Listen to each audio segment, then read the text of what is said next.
My name is Michelle and I'm an alcoholic. I was 23 when I got sober. I'm 31 now. My name is Miguel and I'm an alcoholic. I was 17 and a half years old to the day when I got sober, which makes me exactly 20 years, 6 months, and 1 day sober. My name is Rachel and I'm an alcoholic. I got sober when I was 16 years old, my junior year in high school. I am 24 years old now. I'm coming up on 8 years sober. I am Miles. I am an alcoholic.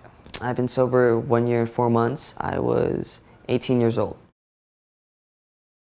My first drink, I was probably almost 13. The whole idea was to fit in, just to be popular, and I continued to sort of chase that experience until I got sober.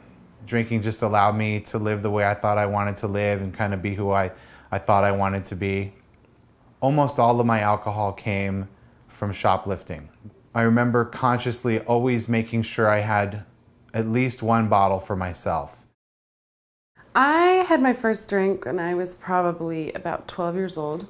I felt like I had found the missing piece. As soon as it went down, I really felt like I finally figured out how I was going to be okay in my own skin. My first drink was summer of 9th grade. I felt like this is the way I was supposed to feel.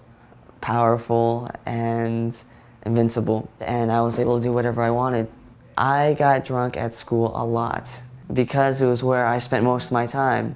If I went to school at all, it wouldn't be sober. We'd have parties at my house during the day. It helped take the edge off my anxieties I had of other people. It was really hard to fit in. I'd get into a lot of trouble. It wasn't hard for the cops to pick me up. I couldn't go home.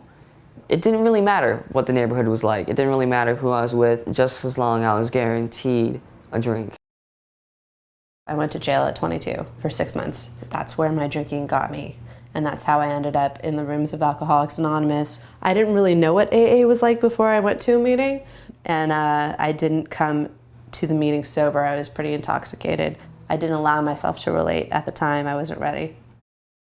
My bottom was pretty crazy. My only way out was to pray to whatever was out there, whatever was willing to listen. And I had never done that before. There's always movies that depict what an AA meeting can look like. There's always that guy with his forehead against his hand and like the booze on the table. That's what I pictured these meetings being filled with.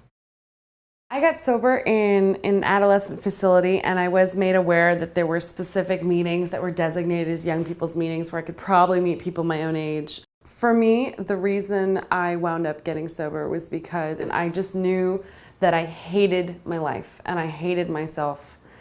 I couldn't exist as I was anymore. Nobody's making any money off of this thing. There is really no sort of leader. It's basically one alcoholic helping another. As a result of working the 12 steps of Alcoholics Anonymous, I don't even really know how to put into words how I've changed. I'm a completely different person. I love the person that I've become. I've been able to go back to school. I've been able to hold down a job. There's no such thing as too young, and I now know people in all parts of the country. I wouldn't still be doing this 8 years later if it wasn't better. It's better. I got to see the bottom coming up at me fast, and I stopped in time. If you're a young person and you're thinking about getting sober, call the nearest central office, find a meeting in your area, and there is another way of living. You don't have to continue drinking.